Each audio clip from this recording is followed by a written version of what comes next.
यज्ञ में आहुति दी जाती है, जिनसे जो धुआं निकलती है वो आसमान में इस तरीका से छा जाती है, मंडरा जाती है कि मानो बदल से छा गए हो। भगवान श्री राम घट घट के वासी, अंतर्यामी, विष्णु के अवतारी, सब कुछ जानते थे कि लेकिन नरलीला कर रहे थे। इस कारण से विभीषण को बुला करके विभीषण से पूछते हैं कि भैया ये सामने से आंधी कहां से आ रही है। विभीषण कहता है कि मेघनाथ यज्ञ कर रहा है। अगर ये यज्ञ संपूर्ण हो गया तो सुमरन की लंका बातन से टूटने वाली नहीं है। तो देखो किस तरीका से तो विभीषण है जो भगवान श्री राम को समझाता है, और भगवान श्री राम विभीषण से किस तरीका से पूछते हैं, कैसे पूछते हैं विभीषण? आए दो दिन पीछे रघुवंशी भगवान पेच नहीं खावे गो। कैसे कैसे विभीषण? दो दिन पीछे रघुवंशी भगवान पेच नहीं खावे गो। सीता को न मिले बातन सूप सोतावे गो। दो दिन पीछे रघुवंशी भगवान पेच नहीं खावे गो। सीता को न मिले बातन सूप सोतावे गो। दो दिन पीछे रघुवंशी भगवान पेच नहीं खावे गो। सीता को न मिले बातन सूप सोतावे गो। अब श्री राम पूछता है कि भैया सीता कैसे मिल सकती है, कैसे करो? लक्ष्मण जी को भेजा जाए और जाकर के मेघनाथ का यज्ञ है जिसका विध्वंस कर दिया जाए, मेघनाथ का वध कर दिया जाए। तो अब भगवान श्री राम लक्ष्मण को बुलाते हैं और लक्ष्मण जी से कहते हैं कि भैया जाओ और जाकर के मेघनाथ का यज्ञ है उसका विध्वंस करके आओ और मेघनाथ को भी खत्म करके आओ। लेकिन मेघनाथ का शीश है वो पृथ्वी पर नहीं गिरना चाहिए, क्योंकि मेघनाथ है जो एक पतिव्रता स्त्री का पति है, और अगर उसका शीश ये मृत लोक पे, सृष्टि पे, धरती पे गिर गया तो हमारे सामने समस्या आ सकती है। तो देखो अब भगवान श्री राम लक्ष्मण को किस तरीका से आदेश देते हैं, लक्ष्मण कैसे जाता है और इधर को मेघनाथ किस तरीका से यज्ञ चालू करता है। सजनों कैसे करता मेरे भैया? आंधे रे रे आंधे ओढ़े घाटा सी छावे राम घावो रावे। कैसे? आंधे रे रे आंधे ओढ़े घाटा सी छावे राम घावो रावे। कैसे? ओ चालो जाओ लक्ष्मणाया काई हो तो आवे। ओढ़े घाटा सी छावे राम घावो रावे। चालो जाओ लक्ष्मणाया काई हो तो आवे। आरे का पूजन लावे घर घर गाड़ा देर करी सुबाद राखाड़ा। कैसे? आरे का पूजन लावे घर घर गाड़ा देर करी सुबाद राखाड़ा। आरे गया की उठे घटा से छावे देख हनुमान घबरावे। कैसे? आरे कछुआ मद के उकाची आवे मेरे को जाम बंधु में जानो। आरे लक्ष्मण देख ठाडो ठाडो जो तू बंदर से माधु दे। कैसे? आरे गए तो बंदर से नाधु दे। रघुवर भविष्चंद्र से पूछे। कैसे? आरे साची बात बता मेरा भाई आई आदि सी घासों आए मेघनाथ बलवान यागवन करो विजयकारी पूर्ण हो जाए तो पेछ नहीं खावेगी थाली दस कंदर को लाल करे नहीं दुश्मन की शंका पूरो हो जाया तो फिर नहीं टूटेगी लंका अरे फिर नहीं टूटेगी लंका रे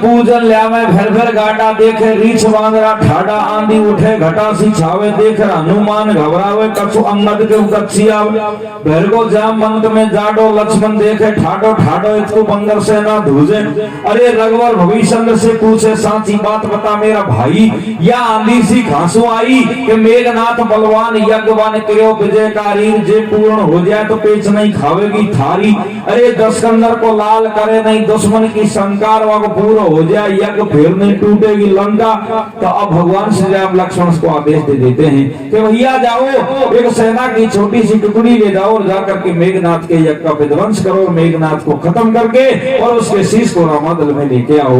तो देखो किस तरीका से भगवान श्री राम आज्ञा देता है और लक्ष्मण एक सेना की छोटी सी टुकड़ी लेकर के और निकमला देवी के मंदिर में जाकर के और मेघनाथ को ललकारता है जिससे मेघनाथ यज्ञ को छोड़ करके और लक्ष्मण जी से युद्ध करने के लिए तैयार हो जाता है। किस तरीका से जाता है सुनो कैसे जाता है मेरे भैया आरे कसण के भविष्य की बात का पिघलेगा तो बात नो बोले कैसे भैया आरे कसण के भविष्य की बात का पिघलेगा तो बात नो बोले देवा हो तैयार लखन तू कौन घमंड में अरे कलेजा सारी सेना संग जार तुम करो याग तू भंग अरे बेगन का छुड़ाना और जबी पड़ेगी पार पेड़ तुम मेघनाथ को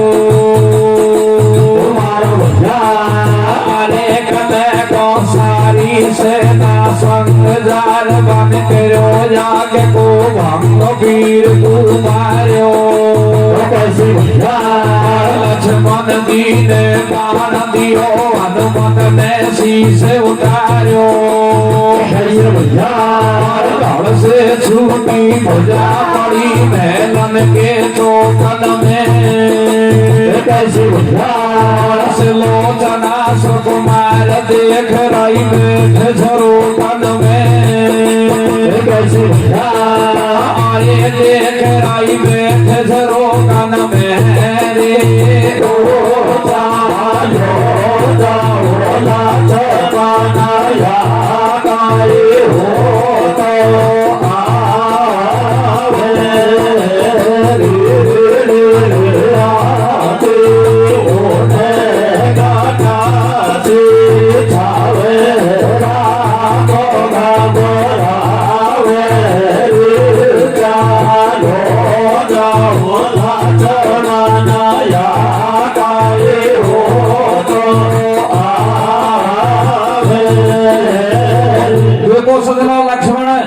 सेना को साथ में ले जाता है और निकोमला देवी के मंदिर में जाकर के बंदर भालू और लक्ष्मण अब मेघनाथ को ललकारते हैं और ज्यादा ऊंच नीच की बात कहते हैं, तो मेघनाथ यज्ञ को छोड़ करके और लक्ष्मण से युद्ध करने के लिए रण खेतों में चला जाता है, युद्ध करने के लिए तैयार हो जाता है।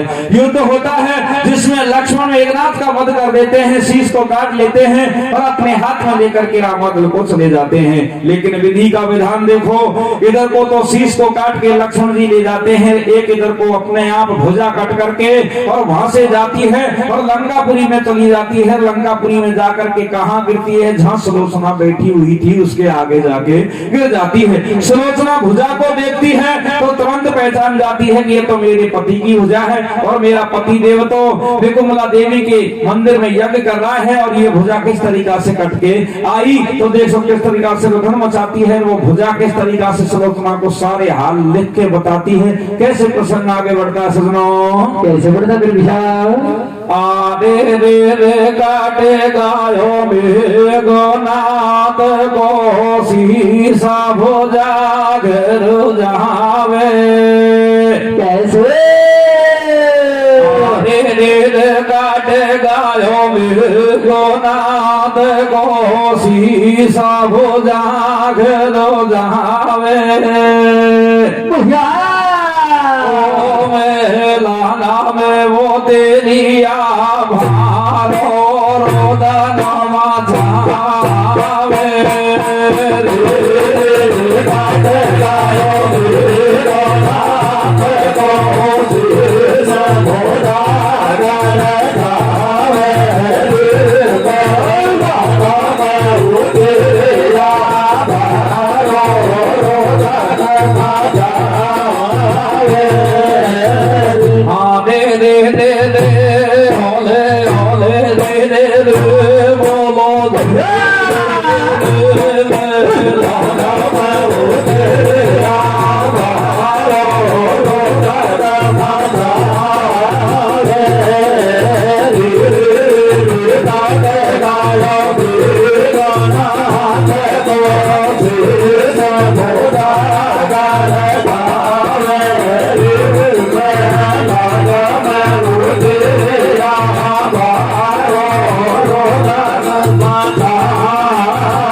लक्ष्मण जी ने सोती मारी मेघनाथ ओकारी के टूकर भुजा गिरी महलन में सुलोचना नारी के।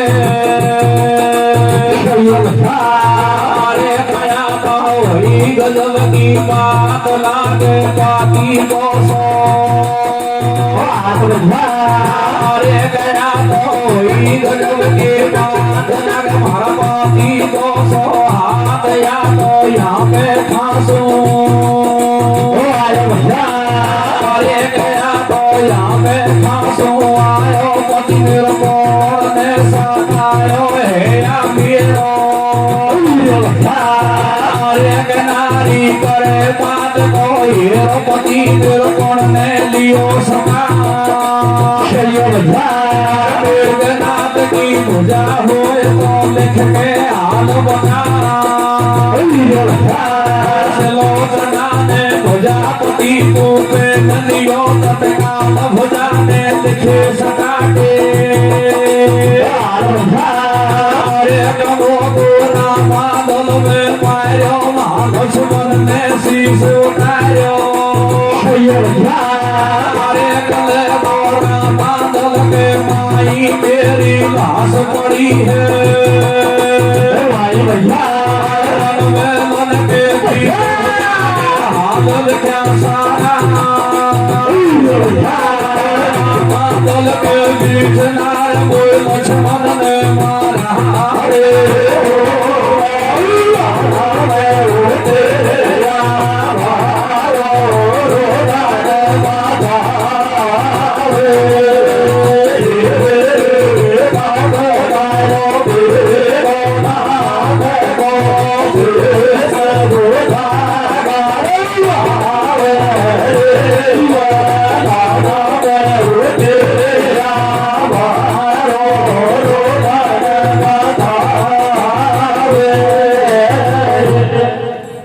मेघनाथ की भुजा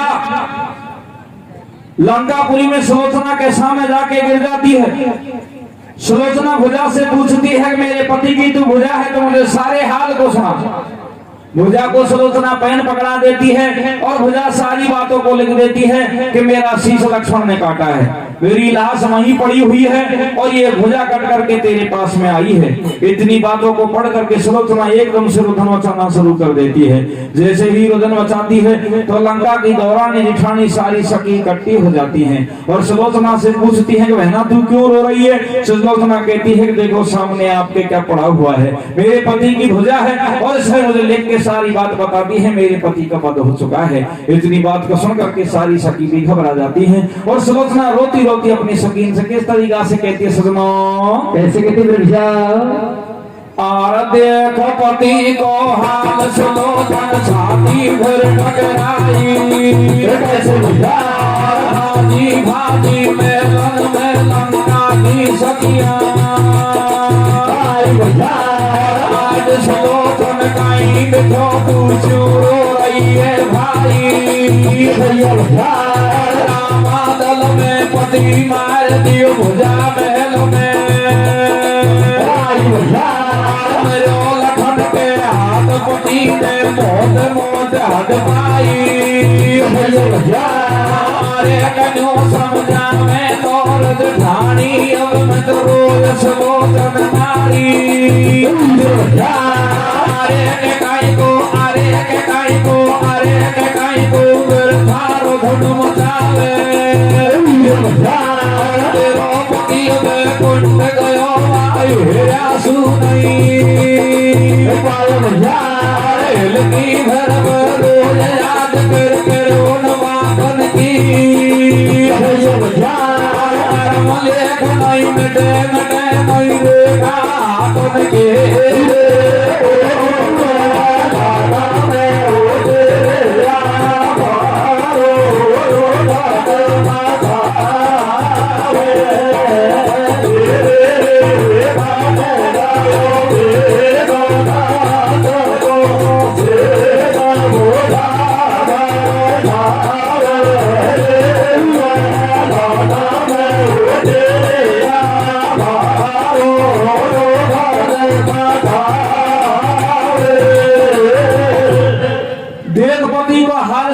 छाती भर टकराई, अरे भादी भादी महलन में लंका की सखियां आई आज सुलोचन काई बिखो तू क्यों रो रही है भाई, ते रामादल में पति मार दियो भुजा महल में आई, मेरो लखन के हाथ पति ने बहुत मौत हद पाई, न्यू समझा में दौड़ दे ठाणी अब मैं तो रोए सुलोचन नारी काई को परथारो धन मचावर, तेरो पति तो बैकुंठ गयो हेरा सुनाई पावे। अब सखी इस तरीका से क्यों कहती है कि वैकुंठ क्यों गया, क्योंकि आप जैसे महापुरुष इस बात को कहते हैं, वेद पुराण भी कहते हैं कि भगवान के कार्य करने में जो जीव की मृत्यु हो जाती है उसको सीधा मोक्ष धाम मिल जाता है, ऐसा प्रमाण बताता है।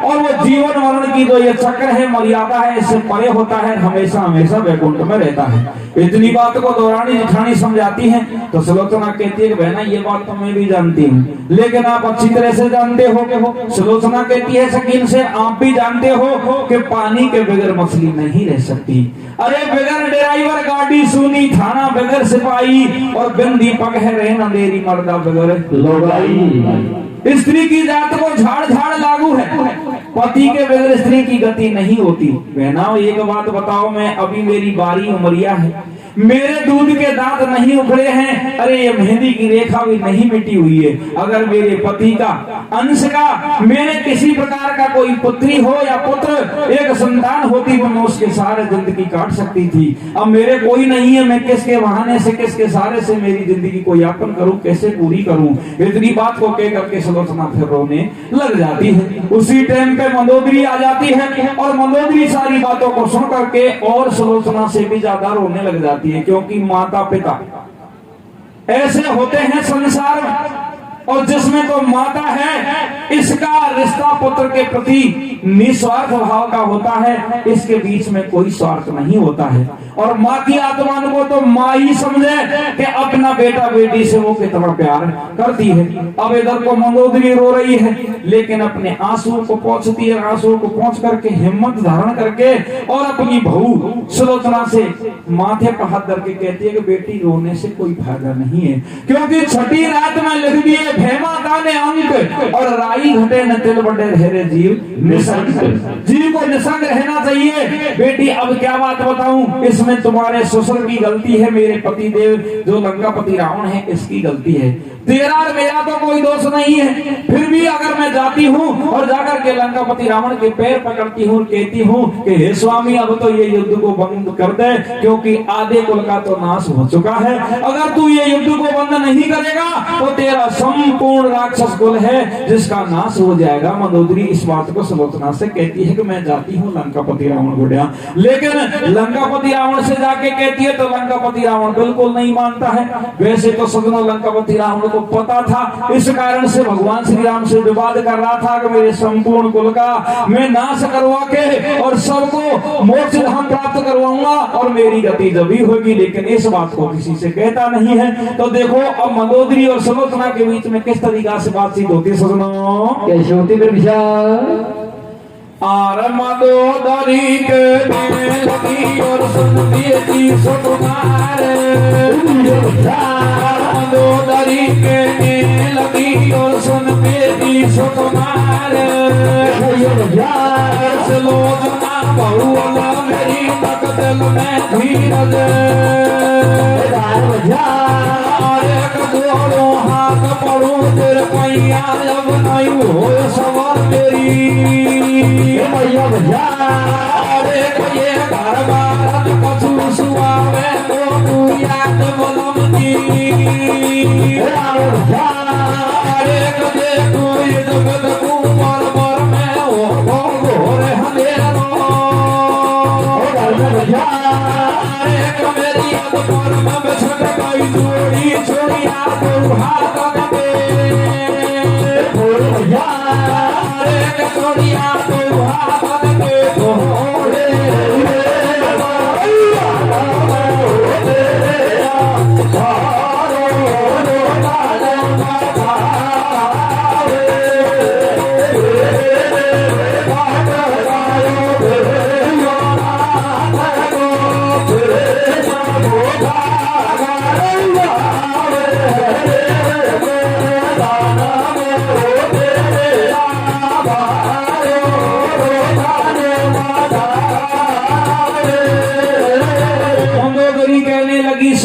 सुकुमार। अरे सुलोचना भूगल मेरी जराने के दिल में धीरज धार। तो सुलोचना कहती है कि जोड़ू हाथ पड़ू तेरे पैया। अरे अब नहीं हुए सवर मेरी मैया ये घरवार कछु सुआवे वो को याद बलम की आवे रे देख हुई तो पित को परवर में होगो घोर अंधेरो घर में मेरी अदपर में बिछड़ गई जोड़ी चुड़िया दो हाथों की फोड़ी की मैया मेरी उम्र थोड़ी है, मेरी जोड़ी बिछड़ चुकी है, मेरा चूड़ा फूट चुका है। अरे ये मेरी मांग बिखर चुकी है, मेरा संदूर मिट चुका है, मैं किस तरीका से जिंदगी को पूरी करूं। इस तरीका से सुलोचना बार बार रोती है। इधर को मंदोदरी भी रोती हुई और लंकापति रावण के पास में जाती है। किस तरीका से कहते सजनों, कैसे कहते विशाल?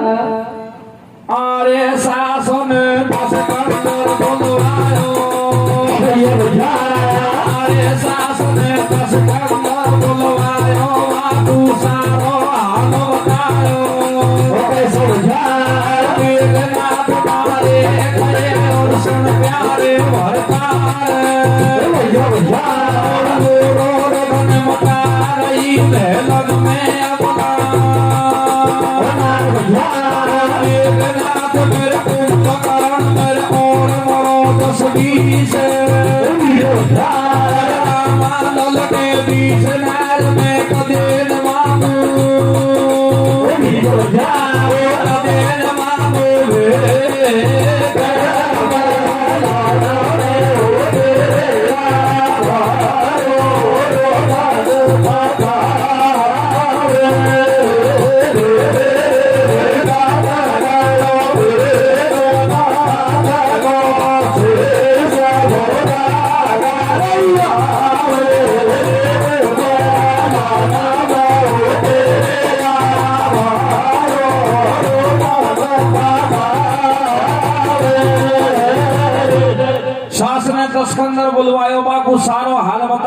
मेघनाथ मारे गए सुन प्यारे भरतार, और रो रो रुधन मचा रही महलन में अबला।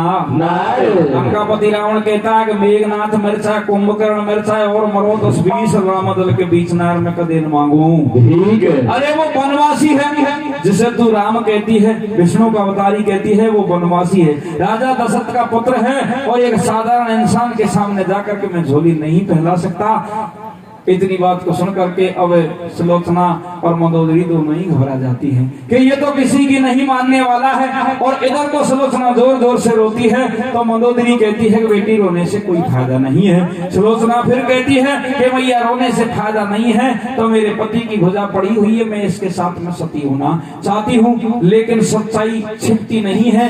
अब मंदोदरी के मुख से सही बात निकल जाती है कि बेटी तू सती होना ही चाहती है तो भुजा के साथ में सती नहीं हो सकती। अगर तू सती होना चाहती है तो रामादल में जा, तुम्हारे पति की शीश को लेके आ।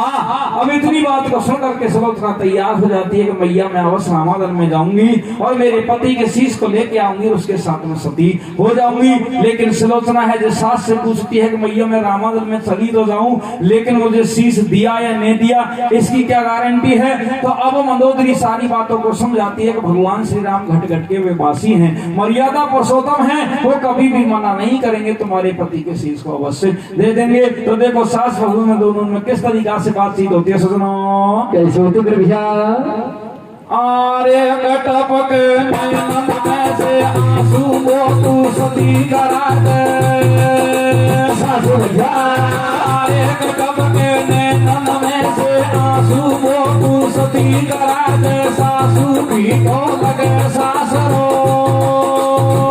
भैया कभी तो लगे सासरो सारो मेरो कैसे कटे जमारो। अरे बेटी तू रामादल जायो, तेरा पति को शीश लिया जो। अरे गया वे शर्म बगड़ को धर्म फूट को कर्म के सामने जाऊं। रामादल में जाती सासू घड़ी घड़ी शर्माऊं। एक बेटी मत शर्मावे मन में धीरज धर में दियरो। एक है पुरुषोत्तम भगवान सदा भगतन को राखे। एक दे तो शीश कटाई पे मैं तेरी काई पुरछादी। सुलोचना तैयार मात मेरी कोटा सबसे निकारे। अरे मात मेरी कोटा सबसे निकारे, मैं फिर नहीं जानेगी। आयल की झनकार मैं फिर नहीं आनेगी। मेरे पैरों पैरों तारा को थारो हार, पैरों ने थारी वाले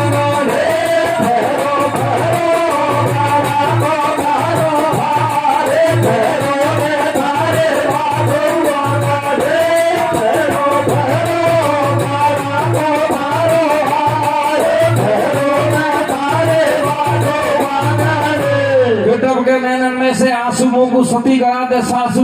अरे भीको लगे सासरो सारो मेरो कैसे कटे जे मारो, बेटी तू रामादल जाजो, तेरा पति को शीश लिया जो। आवे शर्म बिगड़ को धर्म फूट को कर्म दिशा में जाऊं, और रामादल में जाती सासू घनी घनी शर्माओ। अरे बेटी मैं शर्मावे मन में धीरज धर ले, तेरा तन में बा है पुरुषोत्तम भगवान। अरे सदा भक्तन को राखे ध्यान देगो, शीश कतई को नाटे तेरी काई को छाती। रोगी सुलोचना तैयार मात मेरी कर दे सब संगार में फिर नहीं आने की, मेरे पायल की झनकार में फिर नहीं आने की। कि मैया मेरा 16 श्रृंगार बनाओ, मैं रामादल में जाऊंगी और मेरे पति को शीश को लेकर के वापस महल में नहीं आऊंगी, क्योंकि मैं रास्ते में ही अपनी लंका की सीमा में भी जहां भी सुरक्षित स्थान मिलेगा वहां मेरे पति के साथ में सती हो जाऊंगी। तो देखो अब सुलोचना का श्रृंगार सासू किस तरीका से बनाती है, क्या कहती है कि फेरो फेरो गला को थारो हार, फेरो ने थारी बाजू बंगड़ी। कैसे श्रृंगार बनाती सजनों, कैसे बनाती भैया। आर्य कमो घूमता पैर में बदनी में और रसाते। आर्य कमो घूमता पैर लक्ष्मी अरे कया चोर को जीव को कंद कया तन फेरा बाजू अरे कोदड़ी कणिया पे लड़काई जब सुरमा की रेख लगाई अरे बढ़िया जब फूलन की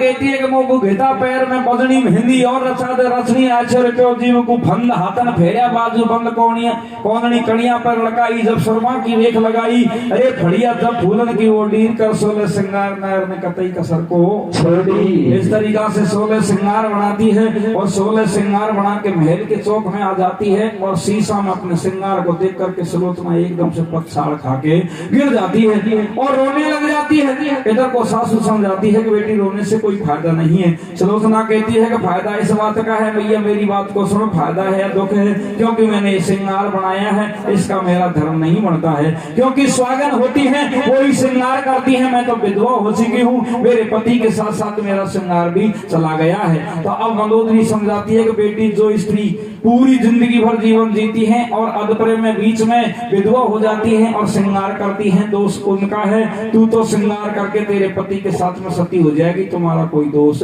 नहीं है। तो सुलोचना फिर खड़ी हो जाती है और सासू के गले लग के किस तरीका से रुधना चाहती है सुनो कैसे होते भैया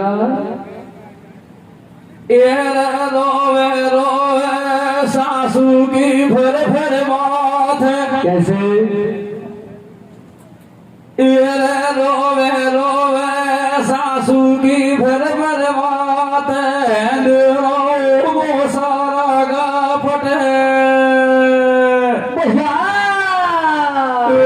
धोखो देगो भाई रे धोखो देगो बोला माँ भारे तारे कैसे जो मारो मारो कैसे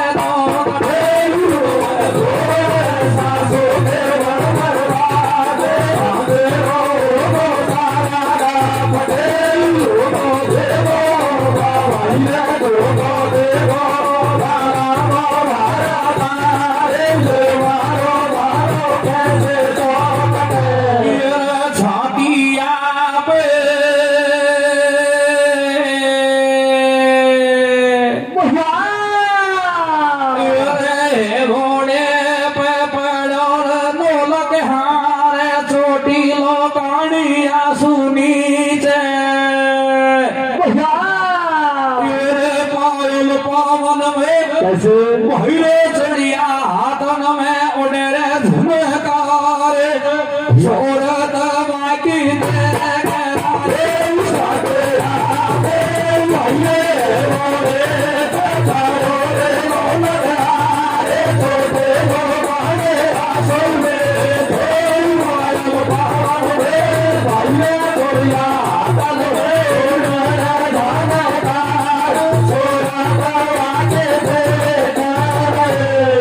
छतिया पे हेवड़े पे पड़े और नौलक हार छपी हो कणिया सुनी छे एरे पायल पावन में चढ़िया हाथ में उड़े झनकार सुरत बाकी देख रही।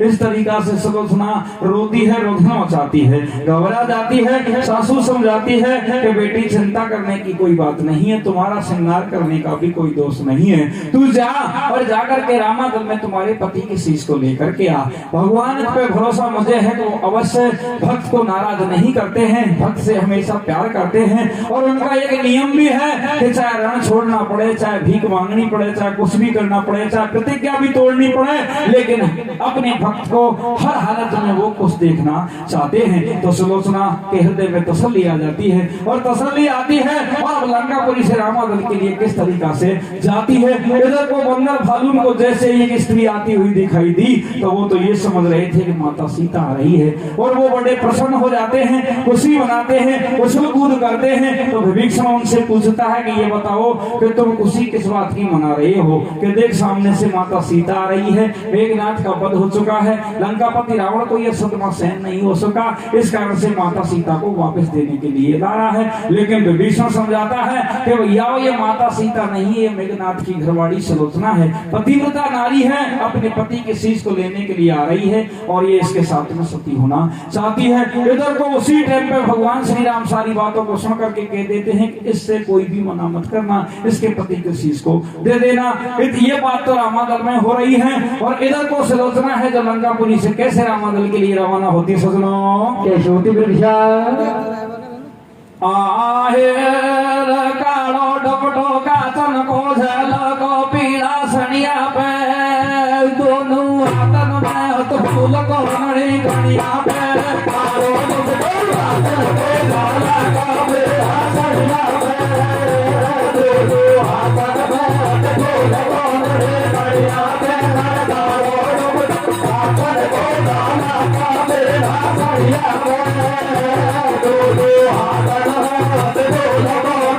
सनिया पे गणिया पे बोल खावे रे बाजू बंधन को झनकारो उड़ को जावे रे गणिया पे बोल खावे रे बाजू बंधन को झनकारो उड़ को जावे रे गणिया पे बोल खावे रे बाजू बंधन को झनकारो उड़ को जावे रे। और शीश लिए न को तली सुलोचन रामादल की ठानी, शीश लिए न को तली सुलोचन रामादल की ठानी, सब सेना दे नार तू मात जान की जानी, अंदर भालू के राम से अब के रावण आओ, सिया वापस देखो चंद्र ने रामचंद्र की सेना समझाई है औरत मेघनाथ की शीश ले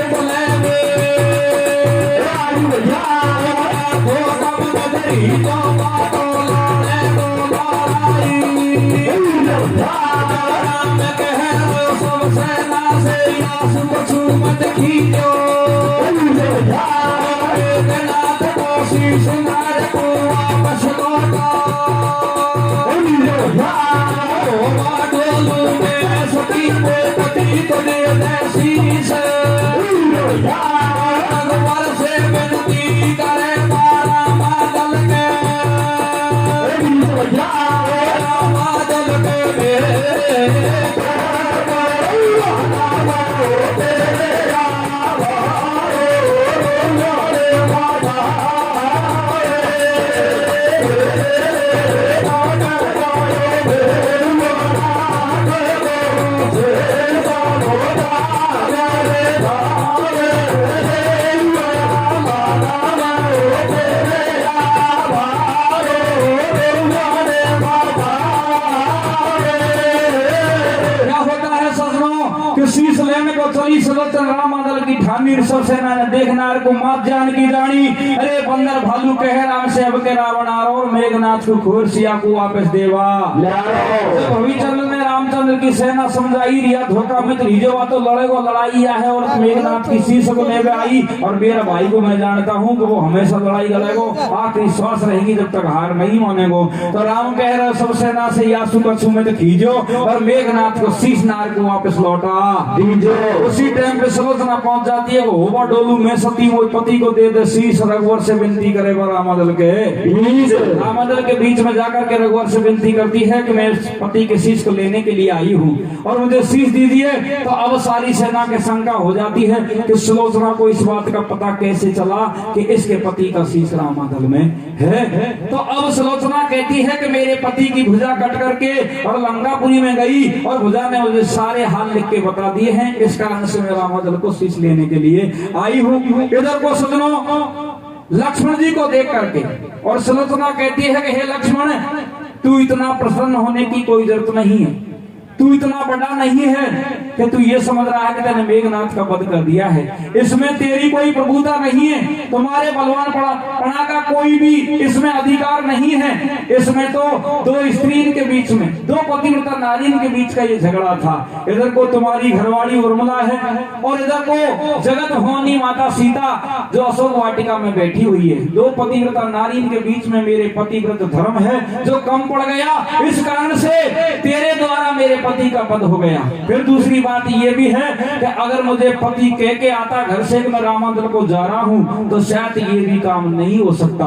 और दूसरी बात है जो शीश हंसाने टाइम पे कहती है, किस तरीका से कहती है वो बात को मैं अभी बता देता हूँ कि मुझे इस बात का भी पता होता तो मैं मेरे पिता को बुलवाती और पिता को बुलवा करके मेरे पति के साथ में बॉडीगार्ड बना के भेजती और जब मैं तुझे देखती कि तू कितना बलवान है और मेरे पति का वध कैसे कर सकता है। इधर को भगवान श्री राम कहता है कि इसके पति के शीश को दे दिया जाए, मेघनाथ का शीश दे दिया जाए। लेकिन आप अच्छी तरह से जानते हैं कि सारी सेना की शंका हो जाती है और शंका हो गई तो भगवान हमेशा ये चाहते हैं कि मेरे भक्त के अंदर किसी प्रकार की कोई गलानी नहीं रहनी चाहिए। तो अब वो गलानी दूर करने के लिए भगवान श्री राम घट के वासी माया फैलाते हैं और हनुमान जी को समझा देते हैं कि हनुमान जी इस शंका का समाधान तू कर सकता है। तो हनुमान जी बीच में आ जाते हैं और बीच में आकर के भगवान श्री राम को प्रणाम करके कहते हैं कि हे स्वामी, आपके सामने तो मैं कभी बोला नहीं और आपकी आज्ञा का उल्लंघन मैंने नहीं किया, लेकिन मेरे भी शंका है, सब सेना के शंका है और ये पतिव्रता नारी है, इसके पति का जो शीश कट के यहाँ आया न जाने कहाँ चला गया, इसका तो बाद में पता लगेगा। लेकिन इसके पति की भुजा कट करके और लंकापुरी में जाती है और भुजा सारे हाल लिख सकती है, तो इसके पति का शीश भी बोल सकता है। वो यहाँ पड़ा हुआ है, हमारे पास में है। अगर इसके पति के शीश को ये बुला लेगी, हंसा लेगी, तो इसको हम पतिव्रता नारी समझेंगे। तो सारी सेना इसका समर्थन कर देती है। आगे हनुमान जी कह रहे हैं जो बिल्कुल सत्य कह रहे हैं। अब देखो पतिव्रता नारी का धर्म सुलोचना किस तरीका से अपने पति के शीश को हंसाती है और सारी सेना उसको पतिव्रता नारी किस तरीका से ठहराती है। क्या होता है सजनाओ, क्या होता है भैया? आरे रे घरों में डोले कमल को सो फूल डाटे नई हासी कैसे मेरो सो डोला सब दुनिया के हो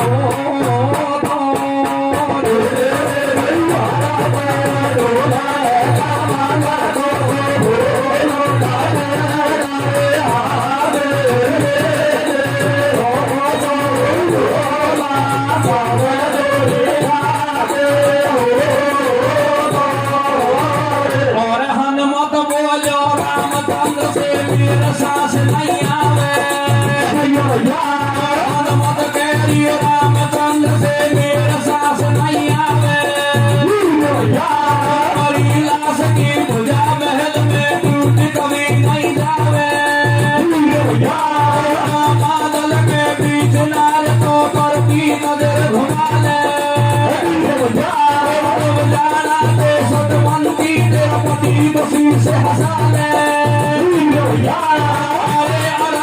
कर रही है दासी, कर रही है दासी बादल के बीच शीश को आ रही है हंसी देशों का दियो मन टूटो भूतो रागे दर्शन होगा आपका कोई धन्य हमारा राम नाम लियो नहीं हर से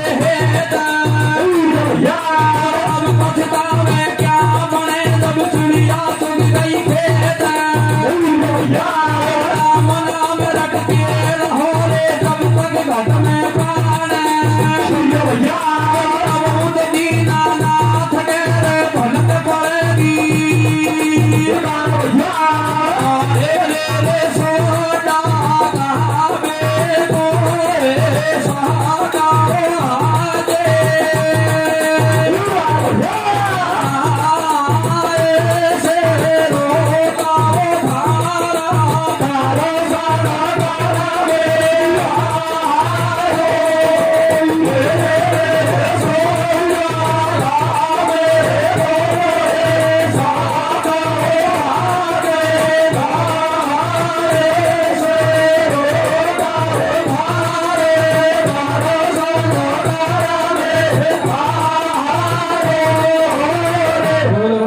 बिहारी लाल की जय हो।